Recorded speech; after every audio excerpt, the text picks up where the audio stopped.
आप सभी दोस्तों को प्यार भरा नमस्कार। अभी जिस क्वेश्चन के बारे में हम डिस्कस करेंगे, यह question Rajasthan paramedical council board में 2016 में और 2018 में, 2021 में और 2021 के बाद कंटिन्यू 22, 2023 और 2024 के एग्जाम में पूछा गया है। इन्होंने इस क्वेश्चन को दो तरीके से पूछा है और कॉम्बिनेशन में पूछा है। पहला उन्होंने पूछा है कि pre operative assessment and pre medication क्यों जरूरी होती है, और दूसरा इसी क्वेश्चन में उन्होंने जोड़ा हुआ है कि what is fluid and blood transfusion. तो पहले बात करेंगे आज हम इस वीडियो में प्री ऑपरेटिव असिस्मेंट के बारे में। ज्यादा टाइम वेस्ट ना करते हुए सीधा टॉपिक पे डिस्कस करते हैं कि प्री ऑपरेटिव असिस्मेंट वैसे होती क्या है। किसी भी हॉस्पिटल स्टाफ के लिए ये जानना बहुत जरूरी होता है कि जिस पेशेंट को वो सर्जरी के लिए ले रहे हैं, उस पेशेंट को कौन कौन सी बीमारियां हैं या उस पेशेंट को क्या एलर्जी है या नहीं है। तो इन्हीं सभी चीजों के बारे में जानने के लिए कि वो पेशेंट सर्जरी के लिए फिट है या नहीं है, एनेस्थेटिक एक प्री मेडिकेशन पीएसी का असिस्मेंट करता है, जिसको प्री ऑपरेटिव असिस्मेंट बोला जाता है। तो उनमें किन किन बातों का ध्यान रखा जाता है। Pre operative assessment ensure patient safety before surgery. किसी भी प्रकार की सर्जरी से पहले मरीज की जांच पड़ताल करना, जिससे सर्जरी के दौरान होने वाली परेशानियों को कुछ हद तक कम किया जा सके या उनके लिए समय रहते तैयारी की जा सके। इसके लिए प्री ऑपरेटिव असिस्मेंट की जाती है। और प्री ऑपरेटिव असिस्मेंट के कुछ गोल्स होते हैं एक एनेस्थेटिक्स के लिए, जिन सवालों को वो मरीज के साथ पूछते हैं और उनके द्वारा वो तय करते हैं कि इस मरीज को किस प्रकार की बेहोशी या कौन सा एनेस्थीसिया देना ठीक होगा। वो कौन कौन से सवाल हैं जो प्री ऑपरेटिव असिस्मेंट में किसी भी मरीज को पूछे जाते हैं। और हमेशा एक स्टाफ को या एक नर्सिंग स्टाफ को या एक ओटी टेक्नीशियन को इन चीजों के बारे में पता होना चाहिए कि हमारे एनेस्थेटिक डॉक्टर्स पीएसी में किन किन चीजों को पूछते हैं।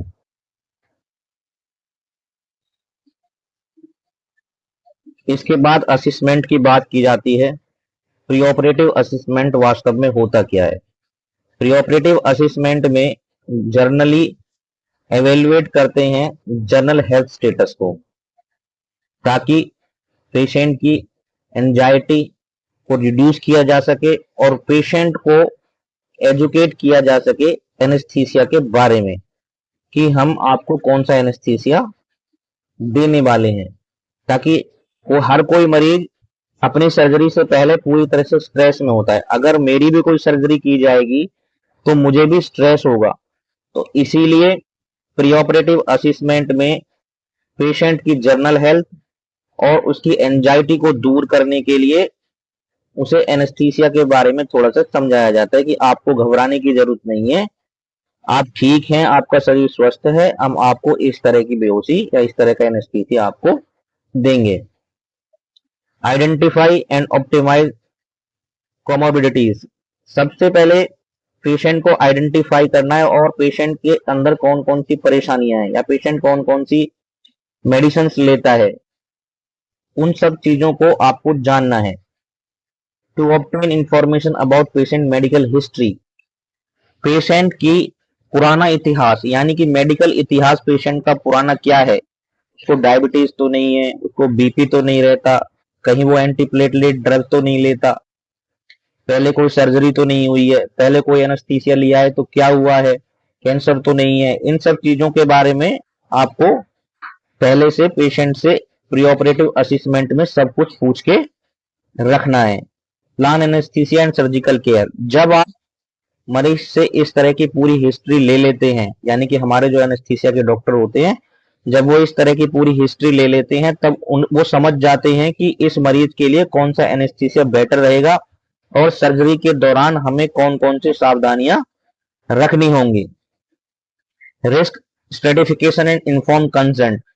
बेहोशी के क्या क्या कॉम्प्लिकेशंस हो सकते हैं, उन सारे कॉम्प्लिकेशंस के बारे में मरीज को बताना और उनके बारे में जो कंसेंट है, यानी कि जो इमरजेंसी कंसेंट है या कोई भी प्रॉब्लम किसी भी बेहोशी को देने से उस मरीज को हो सकती है उसकी बॉडी की कंडीशन के हिसाब से, तो उससे वो कंसेंट लेना, उनको समझाना।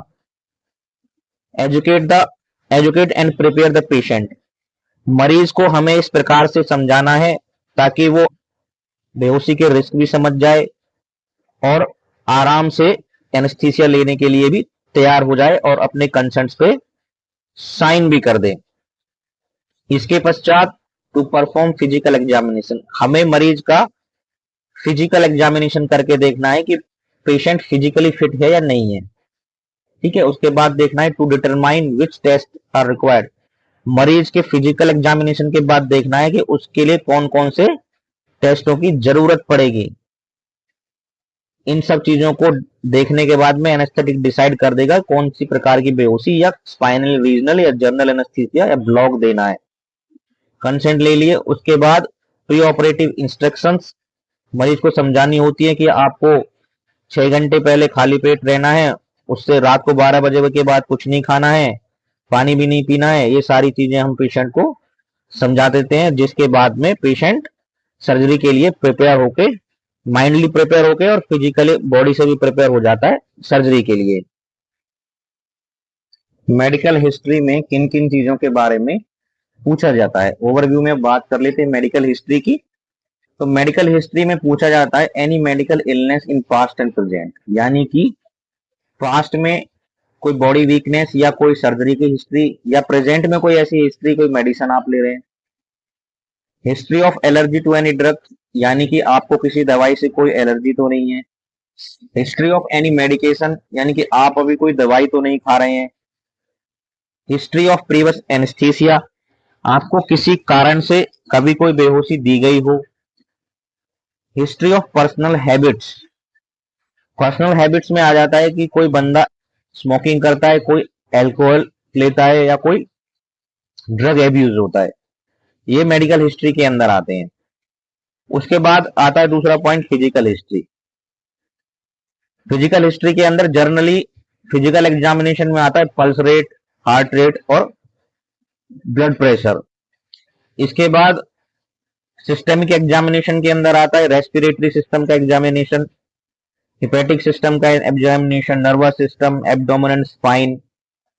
और इसके अंदर रेस्पिरेटरी सिस्टम में फिजिकल एग्जामिनेशन में सबसे ज्यादा देखते हैं ब्रीथ होल्डिंग जो टाइम होता है ना, ब्रीथ होल्डिंग टाइम एनेस्थेटिक जरूर देखता है, क्योंकि ब्रीथ होल्डिंग टाइम से ये पता लगता है कि वो पेशेंट, उसके पेशेंट के लंग्स कितने स्वस्थ हैं। यानी कि पेशेंट को पूरा सांस खींचने के बाद रोकने के लिए बोला जाता है, और यदि वह 25 सेकंड से ज्यादा समय के लिए सांस रोक कर रखता है तो वो नॉर्मल माना जाता है, और अगर वह 15 से 25 सेकंड के बीच में सांस रोक सकता है तो वो बॉर्डर लाइन पर माना जाता है, और 15 सेकंड से कम सांस रोकता है तो उसकी फर्दर इन्वेस्टिगेशन करानी होती है, ताकि जो एनेस्थेटिक्स के दिमाग में चल रहा है वो अपने डाउट्स को क्लियर कर सके।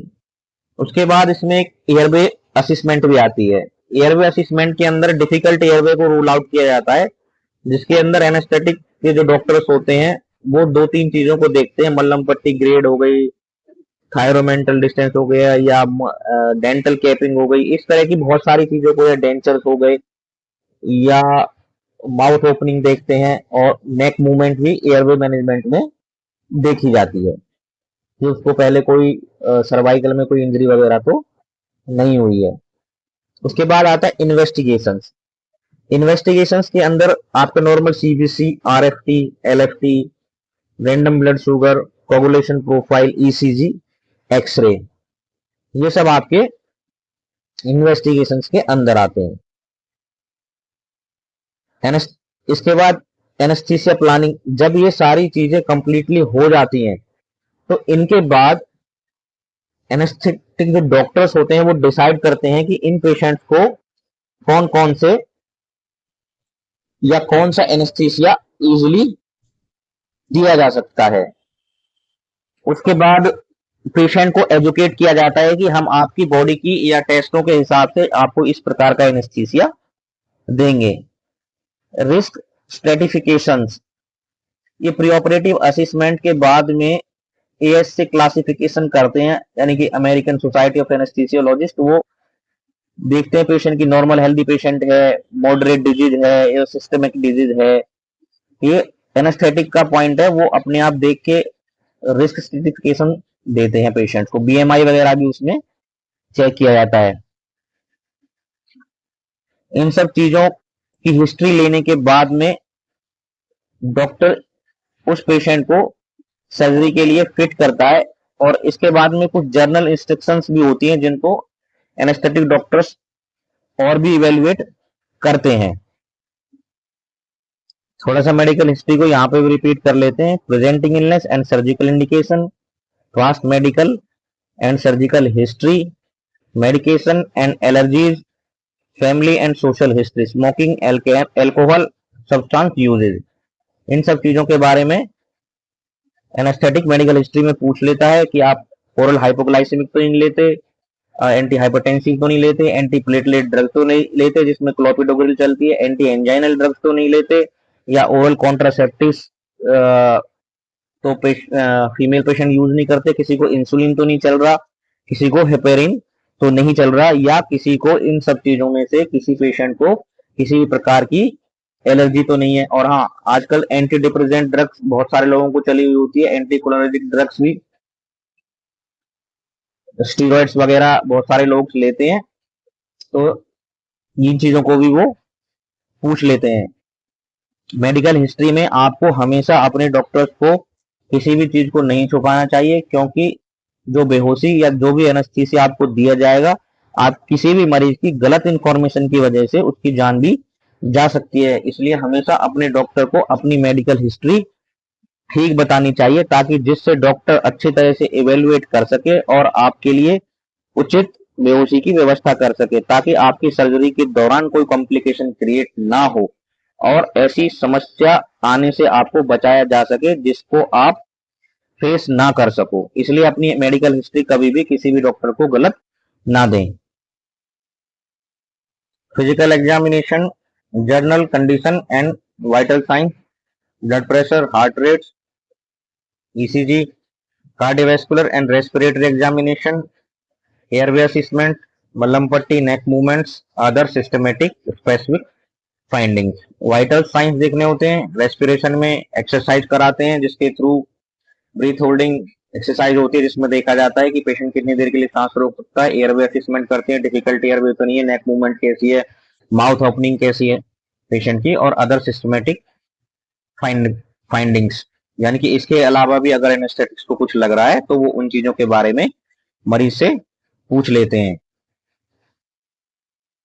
Preoperative investigations, routine CBC, RBC, ECG, chest X-ray based on age and complication and comorbidities, special in endocardiogram, echocardiogram and PFT etc. अगर एनेस्थेटिक को लगता है नॉर्मल रूटीन इन्वेस्टिगेशन के बाद में एज के हिसाब से या कोमोबिलिटी के हिसाब से उनको स्पेशल इन्वेस्टिगेशन की रिक्वायरमेंट होती है, यानी कि इसमें इको पीएफटी वगैरह करानी है, तो वो एज के हिसाब से उनको कराते हैं। वैसे 50-60 से अबव इको कराया जाता है किसी भी पेशेंट का, बट आज के टर्म समय में तो कुछ भी हो सकता है। आजकल तो हार्ट अटैक किसी को भी आ सकता है, इसीलिए हार्ट की जांच तो हमेशा करा के रखनी चाहिए।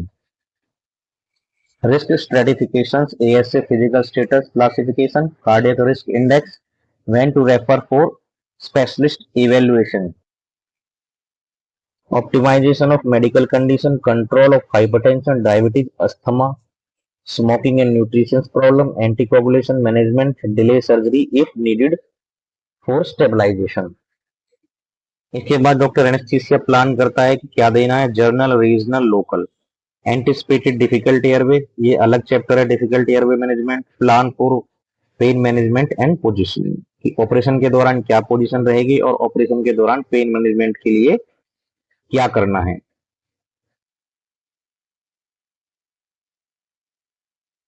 इन सब चीजों के बाद पेशेंट को एजुकेट भी करना होता है और उससे कंसेंट भी लेने होते हैं। Discuss procedure and anaesthesia risk, free of fasting and medication instruction, elevate patient anxiety and obtain inform consent. मरीज को अच्छी तरह से एनेस्थीसिया के रिस्क के बारे में समझाना, प्री ऑपरेटिव फास्टिंग के बारे में बताना, जो मेडिसिन वो लेते हैं बीपी के या डायबिटीज की उनके बारे में बताना, पेशेंट की एंजाइटी को दूर करने के लिए कुछ मेडिसिन देनी है या कुछ बातें करनी है वो बताना। उसके बाद इन सब चीजों को बताकर मरीज से एनेस्थीसिया के कंटेंट को लेना। असिस्टमेंट्स करने के फायदे: prevents complications, reduce cancellation and delays, enhance patient satisfaction and outcomes.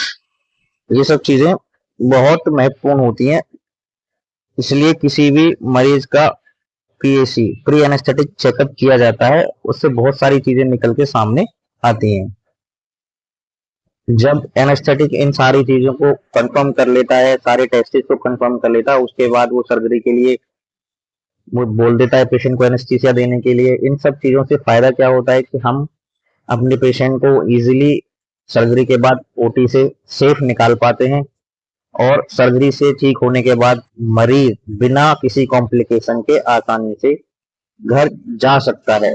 E to safe and successful preoperative care. इसके बाद जब पेशेंट प्री ऑप में आता है तो उसको वो सब चीजें प्रोवाइड की जाती है जिससे वो जल्दी ठीक हो सके और घर जा सके।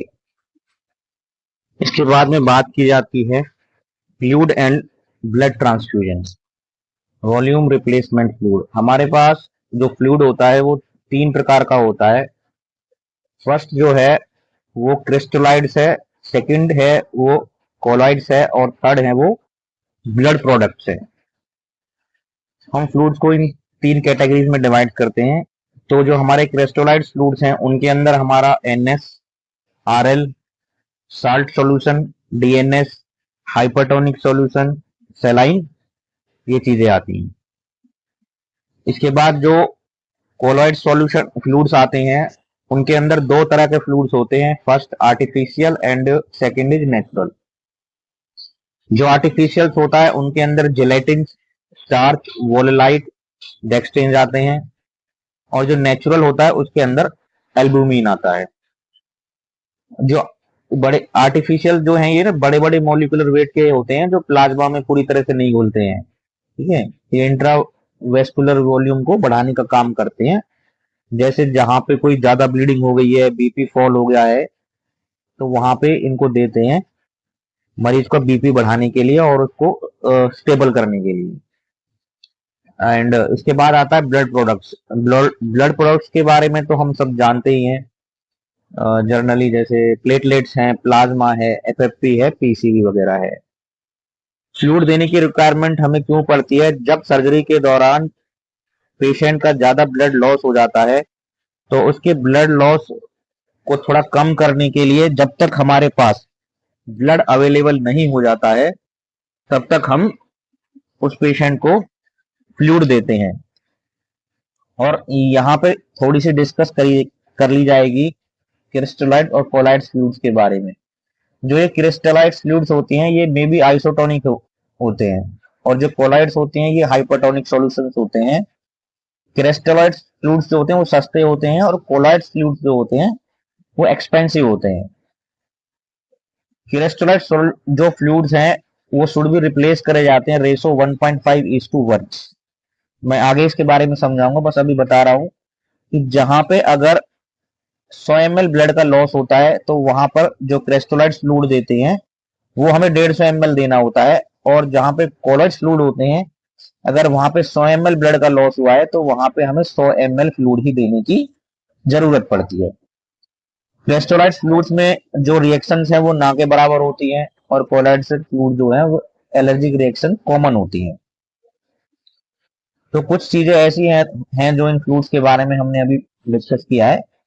अब इनके बारे में थोड़ा थोड़ा जान लेते हैं कि कौन से फ्लूइड को कौन से पेशेंट को देना चाहिए और कौन से पेशेंट को नहीं देना चाहिए। हम ब्लड की कमी को ब्लड से पूरा कर सकते हैं, फ्लूइड से पूरा नहीं कर सकते हैं, लेकिन जब तक हमारे पास ब्लड नहीं आ जाता तब तक हम उस पेशेंट की जान बचाने के लिए या उसके ब्लड वॉल्यूम को पूरा करने के लिए वहां फ्लूइड दे सकते हैं और पेशेंट को सेफ रखने की कोशिश कर सकते हैं। तो आगे बात करते हैं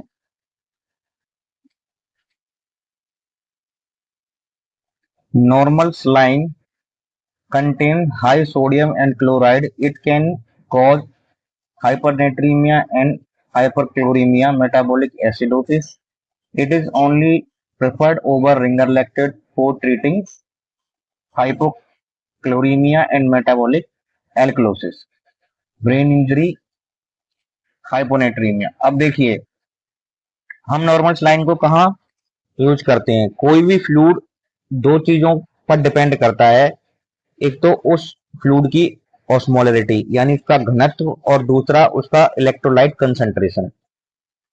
कोई भी फ्लूइड वो सबसे ज्यादा अच्छा होता है जो प्लाज्मा से मैच करता है, यानी कि जिसमें सोडियम 140, नाइट्रेट, क्लोराइड, 4% पोटेशियम, ये सब चीजें हों। एनएस के अंदर सोडियम क्लोराइड बहुत ज्यादा मात्रा में होता है, इसलिए ये चॉइस ऑफ फ्लूइड नहीं हो सकता। कैसे? जब किसी मरीज को एक दो या रात भर के लिए कोई फ्लूइड देना है और उस मरीज की मेडिकल हिस्ट्री लेने के बाद एडल्ट सिक पेशेंट, यानी कि उसको कोई भी डिजीज नहीं है, वो एडल्ट सिक पेशेंट है, आपको लग रहा है कि पेशेंट बॉडी से फिट है पर बीमारी से थोड़ा सा सिक हो गया है, तो ऐसे पेशेंट को आप नॉर्मल सलाइन दे सकते हो। क्योंकि यदि किसी मरीज को फ्लूइड देना पड़े और आप उसको ज्यादा मात्रा में नॉर्मल सलाइन दे देते हो, तो उसमें सोडियम क्लोराइड की मात्रा ज्यादा होती है, नमक की मात्रा ज्यादा होती है, जिसकी वजह से वो किसी भी मरीज को ठीक करने की बजाय और प्रॉब्लम क्रिएट कर सकता है। इसीलिए मेटाबॉलिक एसिडोसिस के पेशेंट को भी सोडियम क्लोराइड नहीं देता, क्योंकि ये इंक्रीज क्लोराइड डिक्रीज बाइकार्बोनेट। ठीक है, इसको प्रिफर करते हैं। It is only preferred over Ringer lactate for treating, किसको ठीक करने के लिए? हाइपोक्लोरीमिया और मेटाबॉलिक एल्कोलिसिस। अगर ब्रेन इंजरी हो जाती है तो वहां पे भी नॉर्मल सलाइन को यूज किया जाता है, वहां पर रिंगर लैक्टेट को नहीं दिया जाता। और हाइपोनेट्रीमिया को ट्रीटमेंट करने के लिए भी इसको दे सकते हैं। जब आपको किसी पेशेंट को लॉट्स ऑफ फ्लूइड देना है, तब आपकी चॉइस पे डिपेंड करता है कि पेशेंट क्रिटिकल सीरियस है या उसको 3-4 दिन कंटिन्यू फ्लूइड चलना है, या आपको उसको फ्लूइड 100 ml पर आवर पे देना है। तब यह डिपेंड करता है आपकी चॉइस पे, पेशेंट की कंडीशन को देख के, कि उसे कौन सा फ्लूइड देना है। हमेशा याद रखना चाहिए कि जब किसी भी पेशेंट को मेटाबॉलिक एसिडोसिस है तो उसे नॉर्मल सलाइन नहीं देना चाहिए, क्योंकि नॉर्मल सलाइन खुद भी मेटाबॉलिक एसिडोसिस क्रिएट करता है। उसके बाद बात करेंगे आरएल की, रिंगर लैक्टेट के बारे में बात करते हैं। Ringer lactate RL, Ringer lactate is slightly hypotonic. RL contain calcium, should not be given through the same drip set. RL के अंदर कैल्शियम होता है, इसलिए उसके सेम जहां से ब्लड जा रहा है उस पोर्ट में कभी भी आरएल को कनेक्ट नहीं करना चाहिए ब्लड के साथ। ब्लड के साथ अगर हमें देना है तो नॉर्मल सलाइन दिया जाता है। जब वोमिटिंग ज्यादा होती है तो नॉर्मल सलाइन देना होता है, और डायरिया हो रखा होता है तो किसी पेशेंट को वहां पे आरएल देना होता है। ब्रेन एडिमा है, स्पेशली ट्रॉमेटिक ब्रेन इंजरी है, वहां पे हम उसको एनएस देंगे। हाइपोटोनिक होता है, ब्लड सूजन कम करने का काम करता है। आरएल मेटाबॉलिक एसिडोसिस में दे सकते हैं। आरएल जो होता है वो देने से सीरम लैक्टेट बढ़ता है और इसको हाइपरकैलेमिया में दिया जा सकता है। उसके बाद बात करेंगे डीएनएस के लिए। DNS is a hypertonic saline. It is used to treat hyponatremia, cerebral edema and pulmonary edema. यहाँ पे कुछ चीजें दी गई हैं जिनको विशेष रूप से ध्यान रखते हुए फ्लूइड को चूज करना होता है, बट लेकिन नर्सिंग स्टाफ या किसी भी ओटी टेक्नीशियन को ये परमिशन नहीं होती कि वो अपनी मर्जी से किसी भी पेशेंट को कोई भी फ्लूइड दे सकता है। जब डॉक्टर अपने ऑर्डर्स में जिस फ्लूइड को देने के लिए कहता है वही फ्लूइड हमें देना होता है, और कोई भी फ्लूइड बदलने से पहले हमें ओटी के अंदर भी, प्री ऑप में भी, वार्ड में भी डॉक्टर्स को इन्फॉर्म करना होता है कि सर इसको ये फ्लूइड हमने बदल दिया है। हम अपनी मर्जी से किसी भी पेशेंट को कोई भी फ्लूइड नहीं दे सकते, बट लेकिन हमें ये पता होना जरूरी है कि कौन सी कंडीशन में कौन से फ्लूइड को चूज किया जा सकता है। अपनी नॉलेज के लिए हम इन चीजों को जरूर पढ़ सकते हैं और समझ सकते हैं। तो कुछ छोटी छोटी बातें ऐसी हैं जिनको हमें ध्यान में रख के इमरजेंसी में हम उनको अप्लाई भी कर सकते हैं, उस कंडीशन में आपको कोई भी मना नहीं करेगा।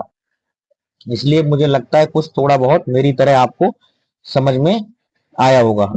इसके बाद बात करते हैं हाइपरटोनिक सैलाइन के बारे में। It is use for treating hyponatraemia और cerebral and pulmonary oedema. Hypertonic saline इसीलिए यूज किया जाता है। इसके बाद कोराइडस फ्लूइड्स के बारे में बात करी जाती है। डेक्सट्रेंस और पॉलीसेचेराइड्स, these solutions can be stored for 10 years। gelatin MXL आता है। Hydroxyl starch, two kind of hydroxyl starch available are hexastar starch and pentastarch। hydroxy ethyl starch are the most commonly used colloids in current day practice। इसके बाद आता है natural albumin. Albumin as 5% and 25% solution। Albumin have an intravascular half-life 10 to 15 days but are quite expensive। Albumin is more useful if there is protein loss like in proteinitis, liver failure and burn patient। हम बात करेंगे fluid management के बारे में कि fluid management क्या है। Fluids are required in intraoperative period for maintenance and replacement. यानी कि सर्जरी चल रही है, सर्जरी के दौरान कितने फ्लूइड का लॉस हो रहा है उसको काउंट करते हैं। किस प्रकार से? Hourly maintenance requirement is calculated by the formula of 4:1। यानी कि जो फॉर्मूला है, 1 घंटे के अंदर फ्लूइड जो लॉस हुआ है उसको काउंट करने के लिए हम उसमें कितना फ्लूइड देते हैं वो इस तरह से लगाते हैं 4:1 का फॉर्मूला। कैसे? अब 0 से 10 kg, 0 से 10 किलो वेट के लिए हम लगाते हैं 4 ml पर kg पर आवर। 10 से 20 किलो के लिए हम लगाते हैं 2 ml पर kg पर आवर। और अप टू 20 kg से लेके 50 kg के लिए लगाते हैं 1 ml पर आवर पर kg पर आवर। तो 4:2 and 1 ये फॉर्मूला हम अप्लाई करते हैं।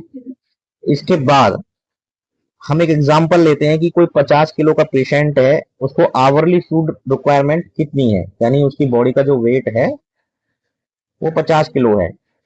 अब उसके लिए कितनी फ्लूइड की रिक्वायरमेंट है, तो अब इस फॉर्मूला लगा के हम निकालते हैं कि उसको 1 घंटे में कितना फ्लूइड हमें देना है। देखिए, अगर 10 kg है, एट द रेट देंगे 4 ml पर kg, तो बन जाएगा 40 ml। उसके बाद 10 से 20 kg का हम काउंट करेंगे 2 ml पर kg, तो 10 को 20 से काउंट करो, 10 को 2 से काउंट किया 20 ml, और 20 से लेके 50 के बीच का है उसको काउंट करते हैं 1 ml पर kg पर आवर के हिसाब से। तो ये बन गया अपना, दोनों के बीच का वेट 30 किलो है ना, और 10 से 20 के बीच का वेट कितना है? 10 किलो है। इसका 30 किलो है और 0 से 10 का 10 किलो है, तो 10 को 4 से गुना करेंगे 40, और 10 से 20 का वेट कितना है? 10, उसको 10 को 2 से गुना करेंगे तो 20। इसी तरह से 20 से 50 के बीच कितना है? 20, 30, 40, 50, यानी कि 30 kg। 30 को 1 से गुना करेंगे तो वेट आ जाएगा, फ्लूइड आ जाएगा 30 ml। 30 kg का 1 से गुना करेंगे 30 ml, तो ये जो टोटल फ्लूइड बनता है इसकी वैल्यू 40 और 20 60 plus 30 90 ml at the rate rare. यानी कि अब उस पेशेंट को जो फ्लूइड की रिक्वायरमेंट है वो 90 ml पर आवर के हिसाब से है। तो हम आवरली मेंटेनेंस रिक्वायरमेंट किसी भी पेशेंट के लिए जो है फ्लूइड की, वो काउंट करते हैं 4:2:1 के फार्मूला से। तो आसानी से हम ये निकाल सकते हैं इस फार्मूला की मदद से कि कौन से मरीज को किस बॉडी वेट के हिसाब से कितना फ्लूइड 1 घंटे में देना है। इसको एक बार फिर से देख लेते हैं। 10 किलो का है वेट जो, तो उसमें 4 ml, और 10 से 20 kg का वेट है उसके अंदर 2 ml, और 20 kg से ऊपर के जो वेट का रेशो है उसको 1 ml से काउंट करते हैं। अब 10 किलो का है 4 ml, तो 10 से गुना करेंगे तो 40 ml हो जाएगा। और 10 से 20 केजी के वेट का जो डिफरेंस है वो 10 किलो है, उसको 2 से गुना करेंगे तो वो 20 केजी आ जाएगा। इसके बाद में रेशो 20 से 50 के बीच में आता है 30 केजी का, और 30 को अगर 1 से गुना करेंगे तो वो 30 ml आ जाएगा। तो इस प्रकार जो टोटल फ्लूइड बनता है वो 90 ml के आसपास बनेगा। तो हमारे पास एक फॉर्मूला है मेंटेनेंस ऑफ फ्लूइड किसी भी पेशेंट के लिए 1 घंटे में निकालने का, तो आपके सामने है। और आगे आपको किसी भी पेशेंट को अगर फ्लूइड काउंट करना हो, किस तरह से काउंट करते हैं, तो आप ये फॉर्मूला अप्लाई करके निकाल सकते हैं कि हमें उस मरीज को इतना फ्लूइड 1 घंटे के अंदर देना है। और इसके अलावा और बहुत सारी चीजें भी ध्यान में रखनी होती हैं, बट लेकिन ये जो मेंटेनेंस फ्लूइड फॉर्मूला है, मैंने एनेस्थेटिक से पूछा था तो उन्होंने मुझे बताया था कि जो हमारा बेसिक फॉर्मूला है हम यही लगाते हैं 4:2:1 का। इसी के थ्रू हम वेट के हिसाब से काउंट करके पता लगाते हैं कि 1 घंटे में एक पेशेंट को कितना फ्लूइड देना है बॉडी वेट के हिसाब से। तो फिर हम भी काउंट करके ये पता लगा सकते हैं कि एक पेशेंट को कितना फ्लूइड देना है। ये हमारी नॉलेज के लिए है, हम एनेस्थेटिक नहीं है, हम डॉक्टर नहीं है, हम ये काउंट करके एनेस्थेटिक को नहीं बता सकते कि इतना फ्लूइड देना है। बट हमें अपनी नॉलेज के लिए ये पता होना चाहिए कि पेशेंट को फ्लूइड काउंट करने का फार्मूला क्या है। General instructions for IV infusions. अगर किसी पेशेंट को हम फ्लूइड देते हैं या इन्फ्यूजन लगाते हैं तो हमें किन किन बातों का ध्यान रखना चाहिए। First, follow the strict aseptic technique through out the procedure. यानी कि जब हम किसी मरीज के लिए फ्लूइड तैयार करते हैं या उसके लिए फ्लूइड लगाते हैं या हम ड्रिप सेट लगाते हैं या कैनवल लगाते हैं, इन सब चीजों को बनाते वक्त और इन सब चीजों को लगाते वक्त हमें पूरी तरह से स्ट्रिक्ट एसेप्टिक स्ट्राइल टेक्निक का प्रयोग करना चाहिए। अपने हैंड वॉश करने चाहिए, ग्लव्स पहनना चाहिए। इसके अलावा हमें अगर किसी मरीज को हॉस्पिटल के अंदर आईवी फ्लूइड देना है तो सबसे पहले हमारे डॉक्टर्स को उसको रिटर्न करना होगा प्रिस्क्रिप्शन के ऊपर। यानी कि जो भी ड्यूटी डॉक्टर राउंड पे आया है या हमारी ओटी के अंदर एनेस्थेटिक्स बोल रहे हैं इसको एनएस दे दो, आरएल दे दो, तो आप उसको जो पेपर होता है उनका एनेस्थीसिया फॉर्म जहां पे वो चार्टिंग करते हैं उसमें रिटर्न करा लें कि सर आप इस पे लिख दीजिए मैं ये फ्लूइड इसको दे देता हूं। उसके बाद मेंटेन करना एक स्पेसिफिक रेट ऑफ फ्लो, यानी कि जिस हिसाब से डॉक्टर ने आपको बताया है कि इतने ड्रॉप इतने ml पर आवर फ्लूइड देना है, आपको उससे ज्यादा उससे कम नहीं देना है। अगर उन्होंने ऐसा कुछ कहा है तो उन्होंने सोच समझ के बोला होगा। हमें सिर्फ डॉक्टर के इंस्ट्रक्शंस को फॉलो करना है, यह हमारा काम है, क्योंकि हमें किसी भी मरीज की जान की सेफ्टी करनी है। तो इसलिए जो भी हमारे एनेस्थेटिक डॉक्टर्स हमको ऑर्डर देते हैं उन्हें हमें फॉलो करना है। Monitor the patient constantly for any unfavourable symptoms. यानी कि जब हम पेशेंट को फ्लूइड स्टार्ट कर देते हैं और फ्लूइड देने के बाद हमें पेशेंट को रेगुलरली वॉच करना है कि कहीं कोई ऐसी कंडीशन या कोई ऐसे सिम्टम्स तो नहीं आ रहे, हार्ट रेट तो नहीं बढ़ गया, बीपी तो नहीं बढ़ गया, पेशेंट को कोई एलर्जी तो नहीं हो गई। ऐसी चीजों को हमें रेगुलरली वॉच करना है, अपने पेशेंट को देखते रहना है।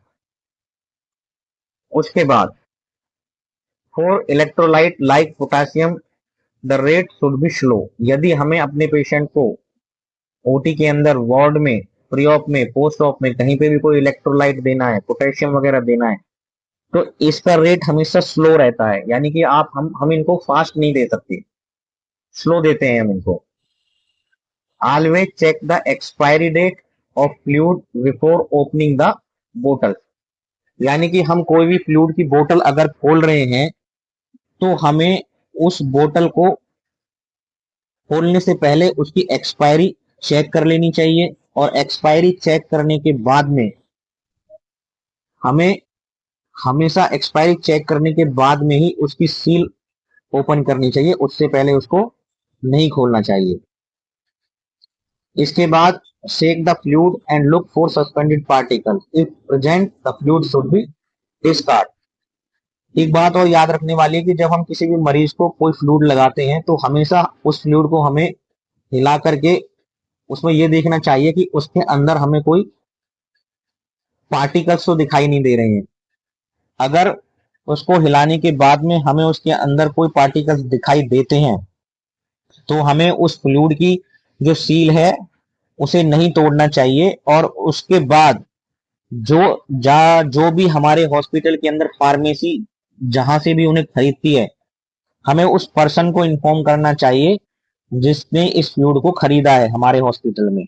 जो भी फार्मेसी में हमारे बायर होंगे उनको हमें इन्फॉर्म कर देना चाहिए कि भाई ये फ्लूइड है, हमने इसकी सील ओपन नहीं की है और इसके अंदर हमें कुछ पार्टिकल्स दिखाई दे रहे हैं।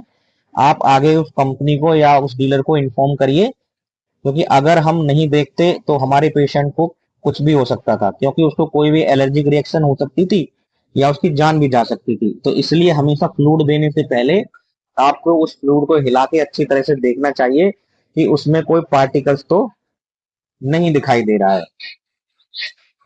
Never allow the bottles to get completely empty to prevent the entry of air into the vessels। हम जो भी फ्लूइड चेंज करते हैं उसके बीच में हमें जो हमारे आईवी सेट का बीच वाला पार्ट होता है जहां पे फ्लूइड बीच में थोड़ा सा सेफ या रिजर्व रहता है, वहां पर हमेशा उसमें फ्लूइड रहना चाहिए। कोई भी बोतल पूरी तरीके से प्रॉपर खाली करके नहीं लगानी, क्योंकि ऐसा करेंगे और यदि कोई इमरजेंसी कंडीशन है और हम ध्यान नहीं दे पाएंगे तो हमारे पेशेंट्स की बॉडी के अंदर एयर जा सकती है और जिससे एयर इम्बोलिज्म का खतरा क्रिएट हो सकता है। इसलिए हमें कभी भी कोई भी बोतल पूरी तरीके से खाली नहीं होने देनी है। और एक बात यहाँ पे हमेशा याद रखनी चाहिए कि अगर किसी आईवी सेट के थ्रू, आईवी लाइन के थ्रू आरएल चल रही है तो उसके थ्रू कभी भी हमें ब्लड नहीं देना चाहिए। ब्लड देते वक्त अगर हमें कोई फ्लूइड सेम लाइन से देना है तो वहां पे हमें एनएस यूज करनी चाहिए। एक बात और यहाँ पे ध्यान रखी जा सकती है, जो भी आईवी कैनुला की साइट है वो पूरी तरह से क्लीन रखनी चाहिए हमेशा, और वो पूरी तरह से फिक्स होनी चाहिए प्लास्टर के साथ, क्योंकि अगर हमारा कैनुला पूरी तरीके से फिक्स नहीं होगा तो चांस हो सकता है कि हमारा कैनुला वहां से निकल जाए और हमें दोबारा से मरीज को कैनुला लगाना पड़े। एक चीज और माइंड में आती है, एक चीज और हो सकती है कि अगर if the temperature is cold, अगर टेम्परेचर वहां पे ठंडा है तो हम पेशेंट को गर्म रखने की कोशिश कर सकते हैं ब्लैंकेट के साथ और वार्मर के साथ। इस प्रोसीजर को कैसे फॉलो किया जाता है? Wash hands, prevent cross infection.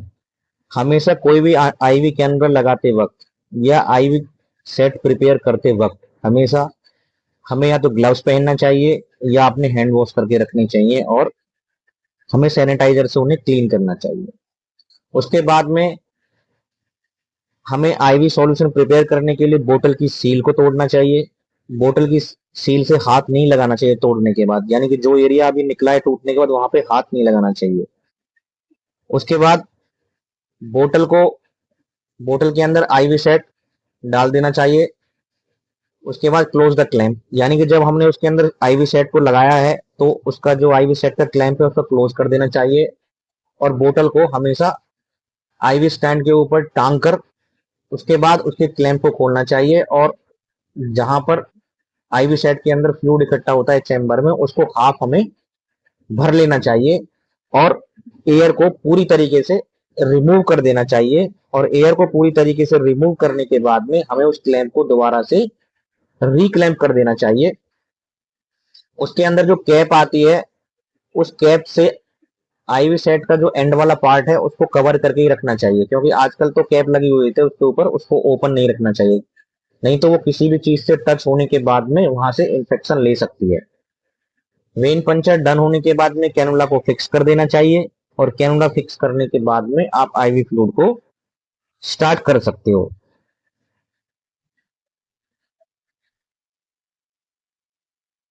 Complication of IV infusion.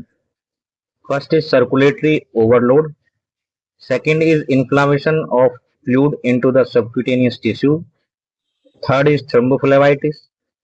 Fourth is pyrogenic reactions. And five is air embolism. And six is infection at the needle site.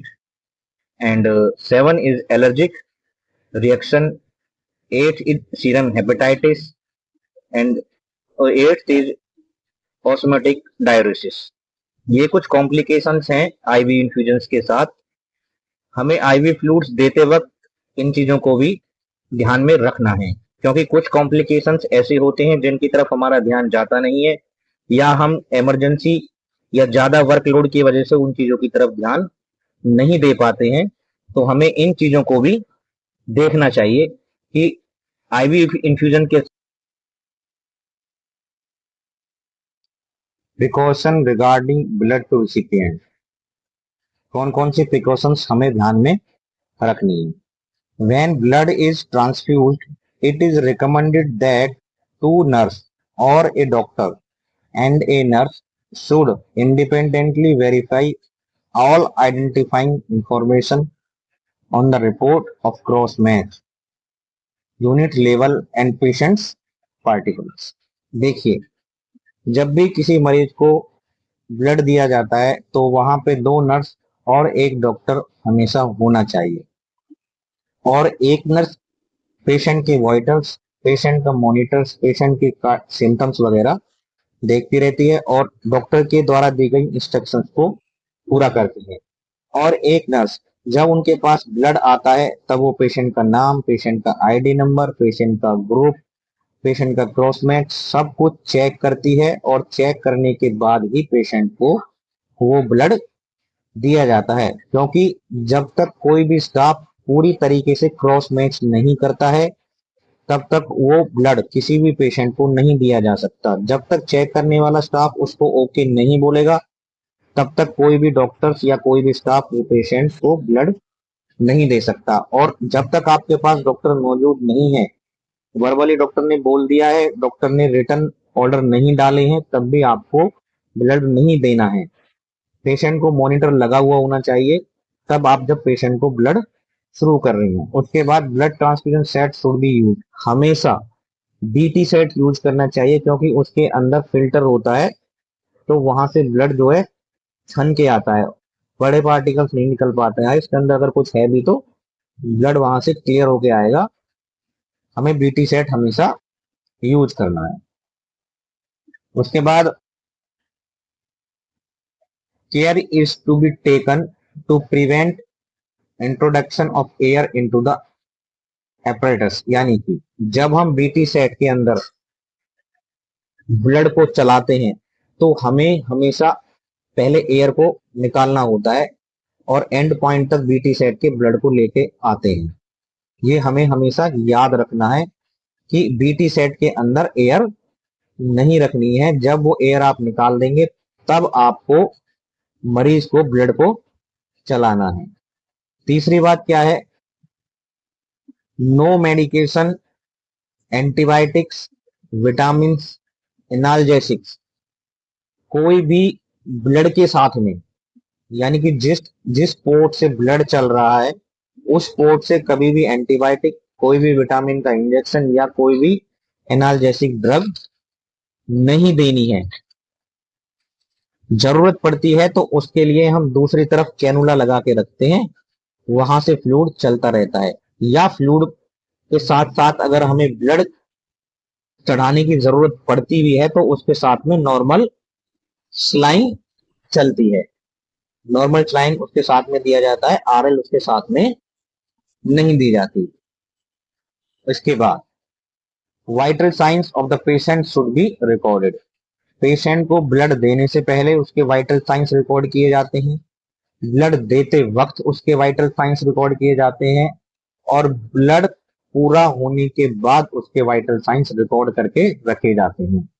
ये सब ब्लड फॉर्म में भरे जाते हैं जिसमें टीएल इंचार्ज साइन करता है, जो नर्स ने ब्लड लगाया है वो साइन करते हैं, उस टाइम ड्यूटी पे जो डॉक्टर मौजूद होता है वो साइन करते हैं। Rate of flow is about 10 to 15 drop per minute for 30 minutes to detect any reaction और कॉम्प्लिकेशन। यानी कि जब हम ब्लड को स्टार्ट करते हैं तो हमें 10 से 15 ड्रॉप पर मिनट के हिसाब से ही 30 मिनट के लिए ब्लड को चलाना चाहिए। कभी भी हमें उसे जो है एक साथ फास्ट नहीं देना चाहिए। और यदि उनको कोई रिएक्शन या कोई कॉम्प्लिकेशन ब्लड से नहीं हो रही है तो आपको अगर फास्ट ब्लड देने की जरूरत है तो आप वो फास्ट ब्लड दे सकते हैं। लेकिन जब इमरजेंसी सिचुएशंस आती हैं, जब पेशेंट की जान बचाने की नौबत होती है, तब हमें कोई भी रूल फॉलो नहीं करना होता। यानी कि रूल फॉलो करने का मतलब ये नहीं है कि आप उसे कोई गलत दवाई दे देंगे, नहीं।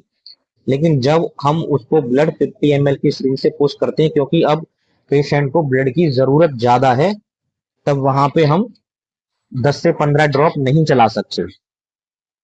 उसके बाद do not heat the blood if blood is cold covered for 30 to 40 minutes. देखिए, हम किसी भी पेशेंट को ठंडा ब्लड नहीं दे सकते। यदि ब्लड ठंडा है तो उसको कपड़े से कवर करके 30 से 40 मिनट के लिए रख दीजिए। हम नॉर्मल बॉडी टेम्परेचर के हिसाब से किसी को ब्लड देते हैं। उसके बाद once blood is expose to atmosphere it should be discharge. यदि एक बार ब्लड एक्सपोज हो गया एटमोस्फेयर में तो फिर उसको पेशेंट को नहीं देना चाहिए, उसको वापस कर देना चाहिए। Patient should be monitored through out the period of transfusion. जब तक ब्लड चलता है तब तक मरीज को पूरी तरीके से देखना है, छोड़ना नहीं है। उसके वाइटल्स सब चीज रिकॉर्ड करके नोट करके आपको रखनी है। Storage of blood.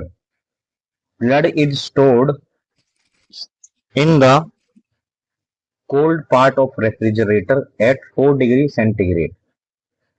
ब्लड को हमेशा रेफ्रिजरेटर के अंदर रखा जाता है 4 डिग्री सेंटीग्रेड में। It can be stored for 21 days if citrate dextrose is used. अगर इसके अंदर डेक्सट्रोज मिलाया हुआ है तो इसको हम 21 डेज के लिए स्टोर करके रख सकते हैं। ब्लड को कभी भी रिफ्रिजरेट नहीं करते, जमाते नहीं है, बल्कि उसको टेम्परेचर पे मेंटेन करके रखते हैं। इसके अलावा it can be store for 35 days if the preservative anticoagulant solution used is CDPA. ये एक एंटीकोगुलेंट सॉल्यूशन है CDPA. C for citrate as anticoagulant, D for dextrose as energy source for red cells, and P for phosphate as buffer, A for adenine to increase the red cell survivals.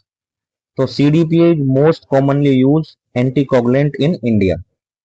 ये India में बहुत ज्यादा use होने वाला anticoagulant है। इसकी मदद से हम ब्लड को 35 डेज तक के लिए स्टोर करके रख सकते हैं। उसके बाद है it can be stored for 45 days if anticoagulant ADSOL। यानी कि अगर हम एंटीकोगुलेंट ADSOL का यूज करते हैं तो हम इसको स्टोर करके रख सकते हैं 42 डेज के लिए। FFP fresh frozen plasma. FFP contains all coagulation and plasma protein. Plasma के अंदर सारे इसेंशियल्स कोगुलेशन कंपोनेंट और प्लाज्मा प्रोटीन्स पाए जाते हैं। इसके बाद आता है प्लेटलेट्स। प्लेटलेट्स सभी जानते हैं कि रक्त में पाए जाने वाले ऐसे छोटे कण हैं जो रक्त के थक्का बनने में मदद करते हैं, और जब किसी पेशेंट को प्लेटलेट देने के लिए जरूरत पड़ती है तो वहां पे ये दिए भी जाते हैं। और जब हम ब्लड को स्टोर करके रखते हैं तो ब्लड के अंदर कुछ चेंजेस भी आ सकते हैं, जैसे कि पीएच डिक्रीज हो सकता है 35 डेज के बाद। हीमोग्लोबिन डिक्रीज हो सकता है 70% 35 डेज के बाद। जो कंसंट्रेशन होती है इसकी हीमोस्टेटिक कंसंट्रेशन पोटेशियम, इस तरह के कुछ चेंजेस। प्लेटलेट डिक्रीज आते हैं 5% एट 48 आवर्स में। क्लॉटिंग फैक्टर्स भी चेंजेस आते हैं। ये कुछ अलग अलग वैल्यू हैं जो यहाँ पे अगर स्टोरेज का टाइम ओवर हो जाता है तो उसके बाद ये चीजें इसमें से कम होने लगती हैं। Complication in blood transfusion.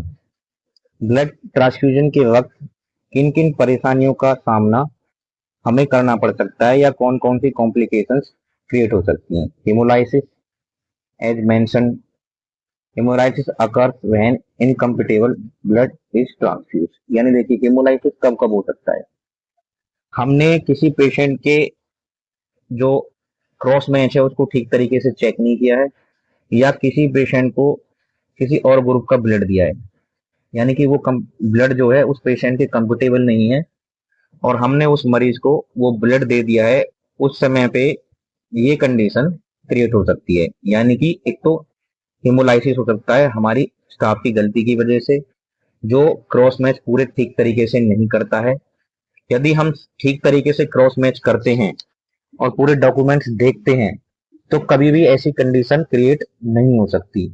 अगर ऐसी कंडीशन क्रिएट होती है तो समझना चाहिए कि हमने कहीं ना कहीं पे कोई गलती की है, या फिर ब्लड बैंक से जिस टेक्नीशियन ने क्रॉस मैच करने के बाद वो ब्लड रिलीज किया है, उन्होंने गलती से किसी और का ब्लड आपको उठा के दे दिया है, या उस ब्लड के ऊपर उन्होंने कोई गलत पर्ची लगा दी है, या उनकी तरफ से किसी प्रकार की गलती हुई है। जब उन्होंने गलती कर दी है तो फिर ओटी के अंदर या वार्ड के अंदर कहीं पे भी जहां आप वो ब्लड दे रहे हो, आपसे भी वो गलती नहीं होनी चाहिए। तो हमेशा क्रॉस चेक पूरी तरीके से करना चाहिए। दूसरा क्या है, पायरेक्सिया। पायरेक्सिया को हम फीवर भी बोलते हैं। ब्लड ट्रांसफ्यूजन के दौरान किसी भी मरीज को फीवर आ सकता है, ऐसा नहीं है कि फीवर आएगा ही, बट फीवर आ सकता है। ये कॉम्प्लिकेशन है ब्लड ट्रांसफ्यूजन की, मरीज को फीवर हो सकता है। उसके बाद आता है allergic reaction, rashes, itching. Blood देने के बाद किसी मरीज को एलर्जी हो सकती है, उसकी बॉडी के ऊपर रैसेस हो सकते हैं, उनको ईचिंग हो सकती है, बॉडी के ऊपर छोटे छोटे ईचिंग के स्पॉट्स बन सकते हैं, एक्जिमा भी हो सकता है। तो ये सब चीजें हमें, एक्जिमा नहीं सॉरी, जो लाल चकत्ते बन जाते हैं उसको क्या बोलते हैं, अर्टिकेरिया, उसको अर्टिकेरिया भी हो सकता है। तो कुछ ऐसी कॉमन सी चीजें हैं, इन्हें हमें देखना चाहिए। उसके बाद सर्कुलेटरी ओवरलोड। सर्कुलेटरी ओवरलोड को भी हमें देखता रहना चाहिए कि पेशेंट को यूरिन आ रहा है या नहीं आ रहा है। जिस मात्रा में हम उसको ब्लड या फ्लूइड दे रहे हैं, ब्लड भी दे रहे हैं, तो ये देख नोट करते रहना है पेशेंट को यूरिन आ रहा है या नहीं आ रहा है। तो इस चीज को भी हमें देखना है, ओवरलोड भी नहीं होने देना है। उसके बाद में आता है ट्रांसमिशन इन्फेक्शन। हमें जब भी किसी मरीज को ब्लड देना है तो हमें हमेशा उसके लिए नए बीटी सेट का यूज करना है, हमेशा ग्लव्स पहनने हैं, हमेशा स्ट्राइल टेक्निक का प्रयोग करना है। अपने किसी भी पेशेंट को हमें कोई भी इंफेक्शन हमारे द्वारा नहीं जाना चाहिए। अगर हम ऐसी प्रैक्टिस करते हैं तो यह हमारे लिए बड़े दुख की बात है कि हमारे मरीज को हमारे द्वारा कोई इंफेक्शन ट्रांसमिट हो गया, या किसी पॉजिटिव या इन्फेक्टेड पेशेंट, इन्फेक्टेड ब्लड, वैसे तो ऐसा होता नहीं है कि किसी मरीज को लग जाए, बाकी हमें उसके वायरल मार्कर्स वगैरह सब कुछ चेक करके रखनी चाहिए, नहीं देना चाहिए। बाकी ये ऐसा होना पॉसिबल नहीं है। Haematoma at the IV cannula site, जिस साइट से, जहां से हम आईवी कैनुला से ब्लड दे रहे हैं, वो लाइन हमेशा मोटी लाइन होनी चाहिए। यानी कि वो कैनुला 18 नंबर का, 16 नंबर का, 14 नंबर का होना चाहिए, और मोटी वेन में हमेशा वो लाइन डली होनी चाहिए, ताकि वहां पे स्वेलिंग की कोई प्रॉब्लम ना हो। क्योंकि ब्लड जब छोटे कैनुला से दिया जाता है तो पहले तो वो ठीक तरीके से चल ही नहीं पाता है, और दूसरा अगर वो चलता भी है तो फिर उसको बार बार एनएस के थ्रू फ्लश करना होता है, तब वो धीरे धीरे स्लोली स्लोली चलता है और उस साइड पे स्वेलिंग कर सकता है। इसीलिए कभी भी कैनुला जो है बड़ा लगाना चाहिए, छोटा नहीं लगाना चाहिए। Hemolytic reactions management, stop and transfusion. ठीक है, अगर इस प्रकार से कुछ रिएक्शंस अगर हो जाती हैं तो उन रिएक्शंस को किस तरह से मैनेज करना है। सबसे पहले स्टॉप ट्रांसफ्यूजन, हमें ब्लड को स्टॉप कर देना चाहिए। जिस पेशेंट को ब्लड देने की वजह से कुछ रिएक्शन हुई है या आपने देखा है कि कुछ चेंजेस आए हैं, तो सबसे पहले ब्लड को स्टॉप कर देना चाहिए। दूसरा, recheck the details of blood slips. हमने पहले ब्लड स्लिप को अच्छी तरह चेक किया है, पर लेकिन इसके बाद भी हमें लग रहा है कि हमसे कोई गलती हो गई होगी, फिर भी उसके बाद हमें उस कॉम्प्लिकेशन जो हुई है उस ब्लड की स्लिप को चेक करना चाहिए, और उसका जो ब्लड फॉर्म है उसमें लिख देना चाहिए कि ब्लड देने के साथ में ये प्रॉब्लम हुई थी, और ये प्रॉब्लम होने के बाद हमने डॉक्टर को इन्फॉर्म किया और उन्होंने ये दवाई पेशेंट के लिए सजेस्ट की, और उस ब्लड को आगे मरीज को नहीं देना चाहिए। ये फॉर्म भर के ब्लड बैंक में जाता है। उसके बाद क्या करना होता है, send the blood bank to the, जो हमारा बचा हुआ ब्लड है उसको हमें वापस ब्लड बैंक को भेज देना चाहिए, क्योंकि अब हम वो ब्लड उस पेशेंट को नहीं लगा सकते, क्योंकि उसकी वजह से पेशेंट को प्रॉब्लम क्रिएट हुई है। तो दूसरी बात, पेशेंट को एनाफिलेक्टिक रिएक्शंस भी हो सकती हैं, वाइटल्स में कुछ चेंजेस भी आ सकते हैं। पेशेंट का जो कार्डियक मॉनिटर में वाइटल्स चल रहे हैं उनको देखना होता है, और जिस तरह से उन वाइटल्स में चेंज आता है वो अपने एनेस्थेटिक्स या अपने डॉक्टर को इन्फॉर्म करने होती हैं, और उसके हिसाब से फिर उनका ट्रीटमेंट करना होता है। इसके बाद एक कॉमन सी बात डिस्कस करने का मन कर रहा है कि जब हम किसी मरीज को ब्लड देते हैं, क्योंकि ब्लड जब ब्लड बैंक से आता है तो ब्लड हमेशा ठंडा होता है, और जब वो ब्लड ठंडा होता है तो हम कभी भी उस ब्लड को ना डायरेक्ट किसी पेशेंट को नहीं दे सकते। लेकिन अगर कोई ऐसी इमरजेंसी कंडीशन है जहां पे आपको मरीज की जान बचाने के लिए डायरेक्ट मतलब जल्दबाजी में ब्लड देना है, और वो ब्लड बहुत ठंडा है, हम बात करते हैं कि पेशेंट के ब्लड को तब दिया जाता है जब बॉडी टेम्परेचर पे ले आते हैं, उसको कवर करके रखना चाहिए। तो उस कंडीशन में हमें क्या करना चाहिए, देखिए अब आजकल ऐसे इक्विपमेंट्स हैं जिनकी मदद से हम ब्लड को देते समय भी गर्म करके दे सकते हैं। कैसे, जैसे फ्लूइड वार्मर आता है, इसी हिसाब से फ्लूइड वार्मर में हम ब्लड को लगा सकते हैं। उस फ्लूइड वार्मर में जैसे वो फ्लूइड को बॉडी टेम्परेचर के हिसाब से गर्म करके देता है, उसी हिसाब से यदि हम ब्लड को उसके अंदर लगाते हैं तो वो ब्लड को उतने ही लेवल तक गर्म करता है जितना हमारी बॉडी का टेम्परेचर होता है। उस टेम्परेचर के हिसाब से हम उस पेशेंट को आराम से इजीली इमरजेंसी कंडीशन में ब्लड दे सकते हैं, क्योंकि वो इलेक्ट्रिसिटी से कनेक्ट हो जाता है। उसके बाद में हमारा जो बीटी सेट है, उस फ्लूइड वार्मर की जो प्लास्टिक वाली पूरी पतली लाइन होती है उसके अंदर वो बीटी सेट की लाइन कनेक्ट हो जाती है, और फिर वहां से हम ब्लड शुरू कर देते हैं, और ब्लड वहां से शुरू होकर जब तक पेशेंट के एंड कैनुला तक पहुंचता है तो वहां पर वो गर्म हो चुका होता है जो हमारी बॉडी के टेम्परेचर के हिसाब से।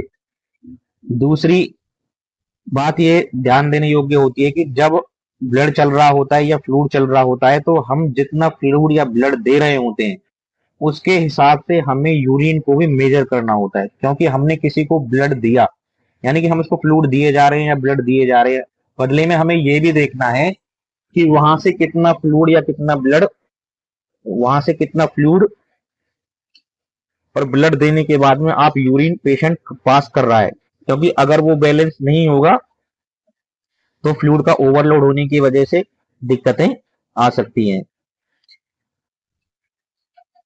दूसरी बात यह है कि जो हमारे ब्लड के ग्रुप होते हैं वो ब्लड ग्रुप हमारे B A B positive, B positive, O positive, इस तरह के हमारे ब्लड ग्रुप्स ह्यूमन बॉडी में पाए जाते हैं, जिनके हिसाब से हर पेशेंट का ब्लड ग्रुप अलग अलग होता है।